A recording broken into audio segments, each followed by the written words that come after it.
नमस्कार, good morning. आप देख रहे हैं डीडी न्यूज। आपके साथ मैं हूं गौरव श्रीवास्तव और मेरे साथ मेरी सहयोगी मनीषा हैं, जो कि सांकेतिक भाषा के जरिए आपको खबरों से रूबरू करवाएंगी। तो खबरों की शुरुआत करें उससे पहले एक नजर इस वक्त की हेडलाइंस पर। स्टार्टअप इंडिया कार्यक्रम के 10 साल पूरे। प्रधानमंत्री नरेंद्र मोदी आज स्टार्टअप जगत से जुड़े लोगों से करेंगे बातचीत।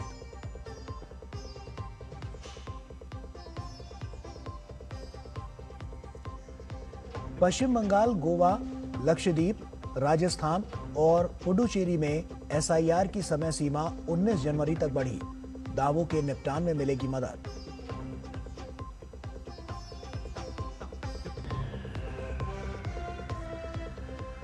महाराष्ट्र में बीएमसी समेत 29 नगर निकायों के लिए हुए चुनाव के नतीजे आज 10 बजे से शुरू होगी वोटों की गिनती।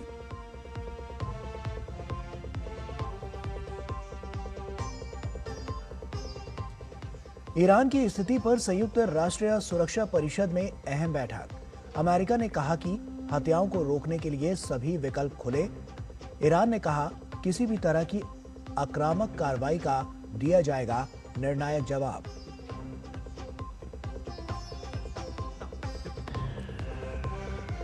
इंडिया ओपन बैडमिंटन टूर्नामेंट में लक्ष्य सेन का क्वार्टर फाइनल मुकाबला आज।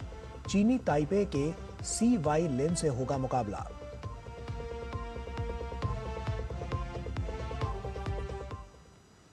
और आइए अब शुरुआत करते हैं। प्रधानमंत्री नरेंद्र मोदी राष्ट्रीय स्टार्टअप दिवस के मौके पर आज नई दिल्ली के भारत मंडपम में स्टार्टअप इंडिया पहल के 1 दशक पूरे होने के कार्यक्रम में हिस्सा लेंगे। इस दौरान वे सक्रिय स्टार्टअप इकोसिस्टम के सदस्यों के साथ बातचीत करेंगे।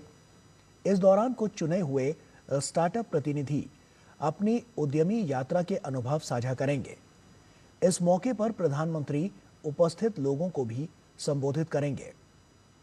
स्टार्टअप इंडिया को 16 जनवरी 2016 को प्रधानमंत्री द्वारा एक बदलाव लाने वाले राष्ट्रीय कार्यक्रम के रूप में लॉन्च किया गया था, जिसका उद्देश्य भारत को नौकरी मांगने वालों की बजाय नौकरी देने वालों का देश बनाने के साथ नवाचार को बढ़ावा देना, उद्यमिता को बढ़ावा देना और निवेश से होने वाले विकास को सक्षम बनाना था।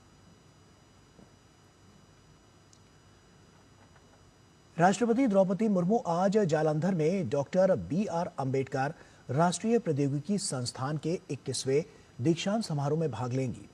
इसके बाद वे जयपुर में रामानंद मिशन द्वारा आयोजित 1008 कुंडिया हनुमान महायज्ञ में शामिल होंगी।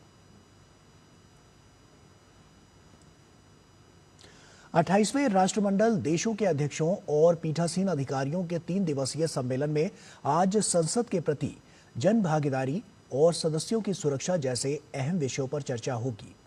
लोकसभा अध्यक्ष ओम बिरला समापन सत्र में देश विदेश के प्रतिनिधियों को संबोधित करेंगे, जिसमें विधायी कामकाज को और बेहतर बनाने पर जोर दिया जाएगा।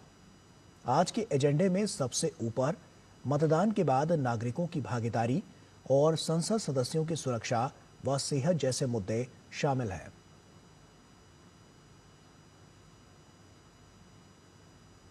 भारत दौरे पर आए जापान के विदेश मंत्री तोशिमित्सु मोतेगी आज विदेश मंत्री डॉक्टर S जयशंकर से नई दिल्ली स्थित हैदराबाद हाउस में मुलाकात करेंगे। इस दौरान दोनों देश 18वीं भारत जापान सामरिक वार्ता करेंगे, जिसमें इंडो पैसिफिक क्षेत्र में सहयोग को और मजबूत करने पर विशेष ध्यान रहेगा। दोनों मंत्रियों द्वारा आर्टिफिशियल इंटेलिजेंस, सेमीकंडक्टर तकनीक और नवाचार जैसे उभरते क्षेत्रों में सहयोग बढ़ाने के तरीकों पर विचार करने की उम्मीद है।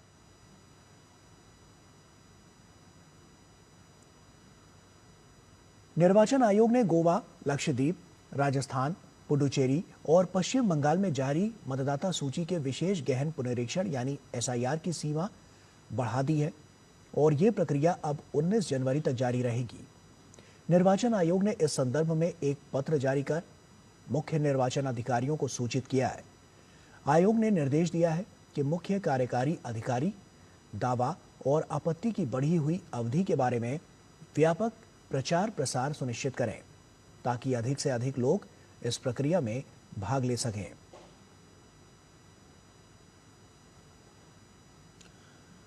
और महाराष्ट्र में 29 नगर निगमों के चुनाव के आज नतीजे आएंगे। इनमें मुंबई का ब्रह्म मुंबई म्युनिसिपल कॉरपोरेशन यानी बीएमसी भी शामिल है। मुंबई में वोटों की गिनती सुबह 10 बजे से शुरू होगी। बीएमसी की बात करें तो यहां कुल 227 सीटों पर मतदान हुए, जहां भाजपा शिवसेना शिंदे गुट में गठबंधन है।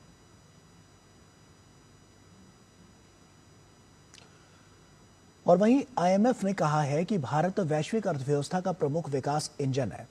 आईएमएफ ने कहा है कि तीसरी तिमाही में भारत की आर्थिक वृद्धि अनुमान से बेहतर रही है। अंतर्राष्ट्रीय मुद्रा कोष के संचार विभाग की निदेशक जूली कोजाक ने कहा है कि भारत की वृद्धि दर बेहतर बनी हुई है और यह मुख्य रूप से मजबूत घरेलू खपत से संचालित है। अंतर्राष्ट्रीय मुद्रा कोष ने इससे पहले वित्तीय वर्ष 2025 से 26 के लिए भारत की वृद्धि दर 6.6% रहने का अनुमान व्यक्त किया था।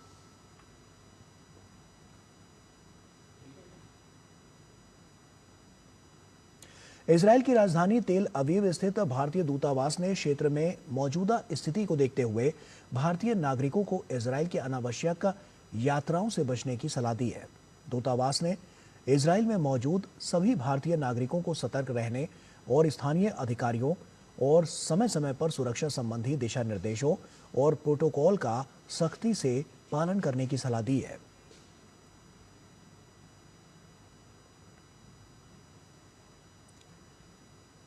संयुक्त राष्ट्र सुरक्षा परिषद की बैठक में ईरान के उप संयुक्त राष्ट्र राजदूत गुलाम हुसैन डारजी ने अमेरिकी सरकार पर निशाना साधा।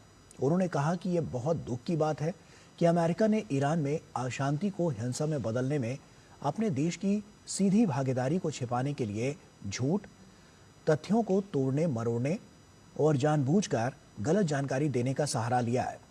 वहीं यूएन में अमेरिकी दूत माइक वॉल्ट्स ने ईरान पर पलटवार किया। उन्होंने कहा कि राष्ट्रपति डोनाल्ड ट्रंप और अमेरिका ईरान के बहादुर लोगों के साथ खड़े हैं। साथ ही उन्होंने ईरान सरकार पर सवाल उठाए।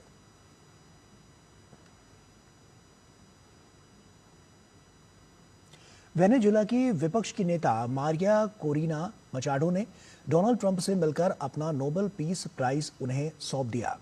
दोनों नेताओं के बीच ये पहली आमने सामने की मुलाकात थी जो करीब 1 घंटे तक चली।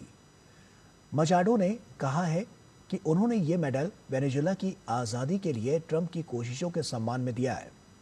इस मुलाकात को वेनेजुएला में सत्ता परिवर्तन और ट्रंप का समर्थन हासिल करने की बड़ी कोशिश माना जा रहा है।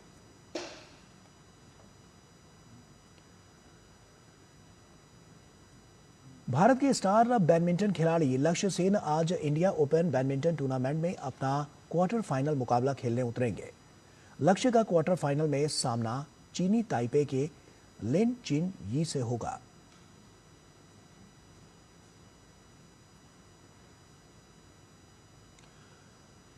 और अंडर 19 क्रिकेट विश्व कप में भारत ने अमेरिका को 6 विकेट से मात दी। पहले बल्लेबाजी करते हुए अमेरिका की टीम 35.2 ओवर में सिर्फ 107 रन बनाकर आउट हो गई। जवाब में भारत ने 17.2 ओवर में 4 विकेट के नुकसान पर लक्ष्य हासिल कर लिया।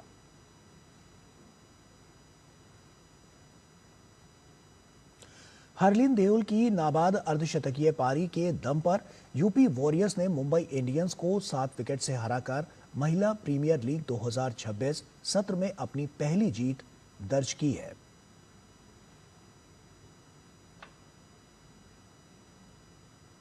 और इसी के साथ फिलहाल इतना ही। पूरी टीम को दीजिए इजाजत। नमस्कार।